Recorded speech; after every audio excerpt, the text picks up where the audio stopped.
안녕하세요. 나를 말고 나를 TV에 오신 것을 환영합니다. 지난 에피소드에서는 나르시시스트와의 관계에서 깨달음을 얻게 된 제 이야기를 나눴습니다.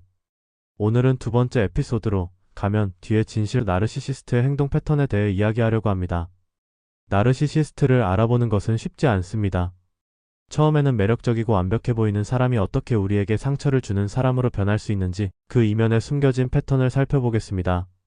첫 번째 파트 완벽한 시작 러브 바밍. 나르시시스트와의 관계는 대부분 동화 같은 시작을 합니다. 제 경우도 그랬습니다. 그녀는 저와 처음 만난 술자리에서 제 손을 꼭 붙잡으며 시그널을 보냈습니다. 운명적 만남인 줄 알았습니다. 급속도로 가까워져 사귀게 된 후에는 저를 세상에서 가장 특별한 사람으로 만들어 주었습니다. 너는 정말 잘생겼어. 내 완벽한 이상형이야. 나는 너같이 좋은 사람을 만나본 적이 없어. 지금까지 널 만나려고. 이렇게 먼 길을 돌아왔나봐. 우리는 소울메이트야. 처음에는 이런 말들이 진심 어린 사랑의 표현으로 느껴졌습니다. 지금 돌이켜보면 그것은 러브바밍이라는 나르시시스트의 전형적인 전략이었습니다.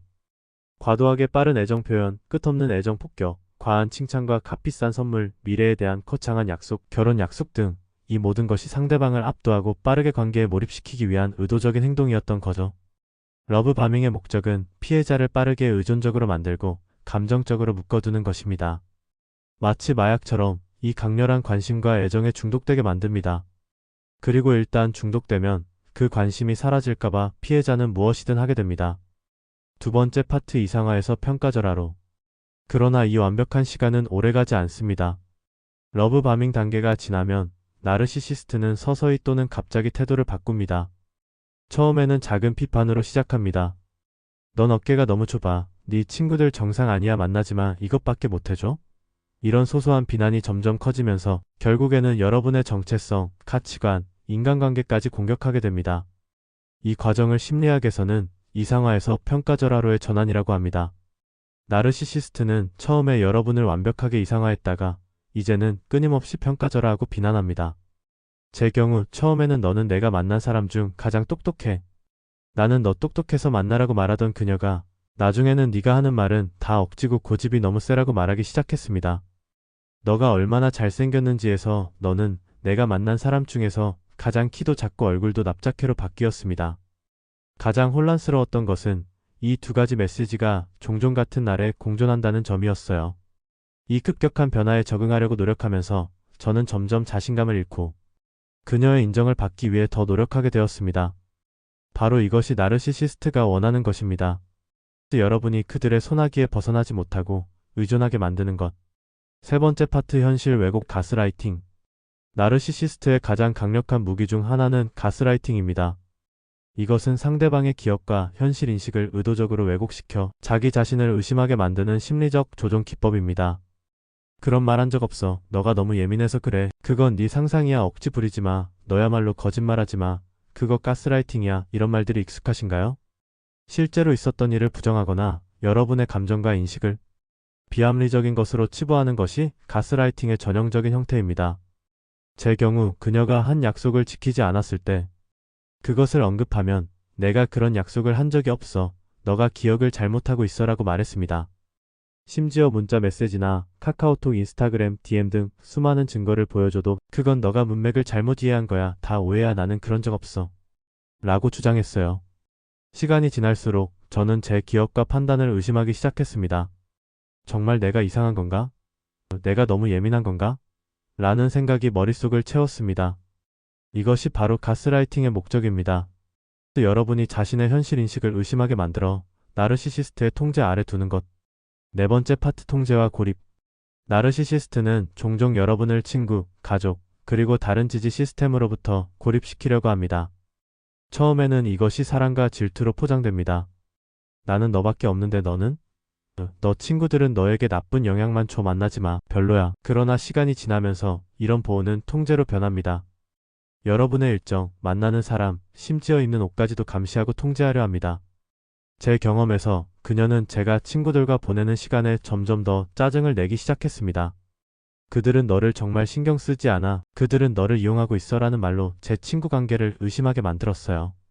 점점 저는 친구들과 멀어지고 그녀에게 더 의존하게 되었습니다. 나르시시스트가 여러분을 고립시키는 이유는 단순합니다. 고립된 피해자는 통제하기 쉽기 때문입니다. 지지 시스템이 없으면 여러분은 나르시시스트의 현실 왜곡에 더 취약해지고 그들의 학대를 견디게 됩니다. 다섯 번째 파트 경계선 침범. 건강한 관계에서는 각자의 경계를 존중합니다. 그러나 나르시시스트는 지속적으로 여러분의 경계를 침범하고 그것을 사랑이나 걱정으로 포장합니다. 처음에는 작은 것으로 시작합니다. 여러분의 휴대폰을 허락 없이 확인하거나 개인 공간을 존중하지 않는 것 등. 나중에는 여러분의 의사결정, 외모, 심지어 생각까지도 통제하려 합니다. 제 경우 그녀는 제가 회사에서 대면하는 여직원들까지 대놓고 욕하고 저를 파렴치한 인간으로 만들었고 끊임없이 저를 의심하고 모욕했습니다. 너 지금 다른 여자 옆에 있는 거 아니야? 너 지금 어디야? 어디서 뭐해? 이것이 사랑이 아니라 통제라는 것을 깨닫는데 오랜 시간이 걸렸습니다. 그리고 정작 그런 의심들은 본인이 다 그런 행동을 하고 있어서 나온 것임을 알게 되었습니다. 여섯 번째 파트 투사와 비난. 나르시시스트는 자신의 잘못이나 약점을 절대로 인정하지 않습니다. 대신 그들은 자신의 문제를 투사하여 다른 사람을 비난합니다. 예를 들어 나르시시스트가 거짓말을 하고 있다면 오히려 여러분을 거짓말쟁이라고 비난할 것입니다. 그들이 바람을 피우고 있다면 여러분을 의심하고 불신할 것입니다. 제 관계에서 그녀가 다른 사람과 부적절한 메시지를 주고받고 만남을 했을 때 오히려 저를 의심하고 검사했습니다. 나중에야 깨달았지만 그녀는 자신의 죄책감과 불안을 저에게 투사하고 있었던 거예요. 거울 치료라고 하나요? 저는 살면서 그런 단어를 처음 그녀에게 들었습니다. 제가 너무 속상해 울분을 토하며 그러지 말라고 하면 그녀의 답은 비웃듯이 응 그거 거울 치료야. 너가 나한테 했던 것 내가 똑같이 하는 거야? 왜? 당해보니까 어때? 정말 소름 끼쳤습니다. 투사는 나르시시스트가 자신의 부정적인 감정과 행동에 대한 책임을 회피하는 방법입니다. 그들은 자신의 문제를 직면하는 것보다 다른 사람을 비난하는 것이 더 쉽다고 느낍니다. 일곱 번째 파트 순환적 학대 패턴. 나르시시스트와의 관계는 종종 예측 가능한 순환 패턴을 따릅니다. 1. 이상화, 러브 바밍 극도의 애정과 관심. 평가절하, 비난, 비판, 모욕, 감정적 학대. 3. 버리기, 갑작스러운 냉담함, 관계 단절. 4. 후버링, 다시 접근하여 새로운 사이클 시작. 이 순환이 반복될수록 피해자는 점점 더 자존감을 잃고 나르시시스트에게 의존하게 됩니다. 트라우마 본딩이라고 불리는 이 현상은 학대와 간헐적 보상의 조합이 만들어내는 강력한 심리적 결합입니다. 제 경험에서 그녀는 며칠 동안 저를 무시하다가 갑자기 매우 다정하게 변했습니다. 이런 극단적인 변화는 마치 정서적 롤러코스터를 타는 것 같았습니다. 그리고 그 불안정한 상태는 저를 더욱 그녀에게 집착하게 만들었어요. 하지만 이 모든 패턴이 단순히 저에게만 그랬던 것이 아닌 그녀와 친밀해지는 모든 대상에게 똑같이 반복되었습니다. 그녀의 전연에도 똑같은 패턴이었으며 저에게도, 그리고 다음 사람에게도, 심지어 수많은 어장관리 속 그 남자들에게도 똑같은 패턴을 가지고 있었습니다. 여덟 번째 파트 나르시시스트 인식하기. 이제 나르시시스트의 주요 행동 패턴을 알았으니 그들을 어떻게 인식할 수 있을까요? 여기 몇 가지 경고 신호들이 있습니다. 1. 과도하게 빠른 관계 진전과 이상화. 2. 공감 능력의 부족. 3. 비판에 대한 과도한 반응. 4. 경계선을 존중하지 않음. 5. 과거 관계에 대한 이야기에서 항상 자신이 피해자임. 6. 자기 과시적 행동과 과장된 자기 중요성. 7. 다른 사람의 감정과 필요에 무관심. 8. 조종과 통제 행동. 9. 갑작스러운 감정과 태도의 변화. 10. 항상 비난을 외부로 돌림, 남을 항상 욕함. 그것이 가족이든 친구든 자기 이외에 모두 당신조차도. 중요한 것은 나르시시스트가 항상 처음부터 이런 특성을 드러내지 않는다는 점입니다. 초기에는 매력적이고 카리스마 있고 매우 매력적으로 보일 수 있습니다. 그들의 진짜 얼굴은 시간이 지나면서 그리고 관계가 깊어질수록 드러납니다. 아홉 번째 파트 깨달음과 회복의 시작. 나르시시스트의 행동 패턴을 인식하는 것은 회복의 첫 번째 단계입니다. 그들의 행동이 당신의 잘못이 아니라는 것을 이해하는 것이 중요합니다. 나르시시스트는 자신의 행동을 바꾸기 매우 어렵습니다. 그들은 자신의 문제를 인정하거나 직면하지 않기 때문입니다.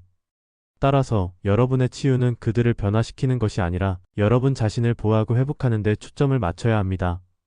제 경우 나르시시스트의 패턴을 이해하게 되었을 때 비로소 제 자신을 비난하는 것을 멈출 수 있었습니다.